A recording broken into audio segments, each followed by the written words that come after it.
जानिए, हिंदू धर्म में क्यों हैं इतने सारे देवी देवता। सात्विक, राजसिक और तामसिक, ये तीन मनुष्य की प्रकृति हैं। इन तीनों गुणों के मिश्रण से प्रत्येक व्यक्ति का एक व्यक्तित्व बनता है। जिस प्रकार की मनुष्य की प्रकृति है, वह उसी प्रकार की प्रकृति के इष्ट से आकृष्ट होते हैं। अक्सर लोग यह चर्चा करते हैं कि हिंदू धर्म में इतने सारे देवी देवताओं की पूजा क्यों की जाती है। शिव जी, दुर्गा माता, गणेश जी, हनुमान जी, भगवान राम, कृष्ण आदि देवी देवताओं के अलावा भी कई सारे मंदिर हैं। ऐसे में मनुष्य किस मार्ग को चुने, यह उसके लिए दुविधा की स्थिति जैसी हो जाती है। विदेशों में देखते हैं कि अक्सर लोगों को केवल एक भगवान की पूजा करनी है। भारत में तो सैकड़ों देवी देवताओं की पूजा का विधान है। सबसे शक्तिशाली कौन है और भगवान के इस रेस में किसको सुप्रीम बनाएंगे और किसको असल में मानना चाहिए कि इस एक देवी या देवता की पूजा में जुड़ना है या करनी चाहिए। इस्कॉन मंदिर के रुक्मिणी कृष्ण प्रभु के द्वारा आगे हम इसे जानते हैं। हिंदू धर्म में इतने सारे देवी देवता होने के कारण एक साधारण आदमी यह कहता है कि मुझे किसी की पूजा नहीं करनी है, मैं किसी का बुरा नहीं करूंगा, मुझे इन झंझटों में नहीं फंसना है। ऐसे में रुक्मिणी कृष्ण प्रभु का कहना है कि इसके लिए हमें वेदों की गहराई में जाना पड़ेगा। वे कहते हैं कि वास्तव में वेद ज्ञान है, यानी भगवान की वाणी।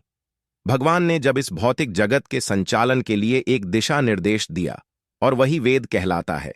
वेद मानव समाज के हर पहलू पर प्रकाश डालता है, साथ ही हर पहलू में हमें कैसे जीना चाहिए इसका हमारे लिए मार्गदर्शन करता है। आगे रुक्मिणी कृष्ण प्रभु कहते हैं कि वेदों में हर मानव की अलग अलग प्रकृति के अनुसार मानव की प्रकृति को तीन हिस्सों में बांटा गया है। सात्विक, राजसिक और तामसिक, ये तीन मनुष्य की प्रकृति हैं। इन तीनों गुणों के मिश्रण से प्रत्येक व्यक्ति का एक व्यक्तित्व बनता है। जिस प्रकार की मनुष्य की प्रकृति है, वह उसी प्रकार की प्रकृति के इष्ट से आकृष्ट होते हैं। लेकिन यदि एक तमोगुणी व्यक्ति को बोला जाए कि आप सतोगुण के इष्ट को स्वीकार करें, तो उस व्यक्ति का उसके प्रति आकर्षण ही नहीं होगा, और जब आकर्षण ही नहीं होगा तो वो उनकी पूजा भी नहीं करेगा। इसलिए इन्हीं तीन प्रकृतियों के अनुसार ही वैदिक शास्त्रों में 18 पुराणों को अलग अलग तीन श्रेणियों में बांटा गया है। साथ ही अलग अलग पुराणों में अलग अलग देवी देवताओं की उत्कृष्टता को बताया गया है। जैसे कि तमोगुण पुराणों में बताया गया है कि भगवान शिव की ही पूजा सर्वश्रेष्ठ है। इस सृष्टि की उत्पत्ति भी शिव जी से ही हुई है। लेकिन जो सत्वगुणी पुराण हैं, वो परम सत्य की ओर ले जाते हैं। इन पुराणों में ऐसा बताया है कि जो विष्णु हैं, जिनका भगवान श्री कृष्ण से विस्तार होता है। इसलिए हिंदू धर्म में जो 33 कोटि देवी देवता हैं, उनके होने के पीछे मनुष्य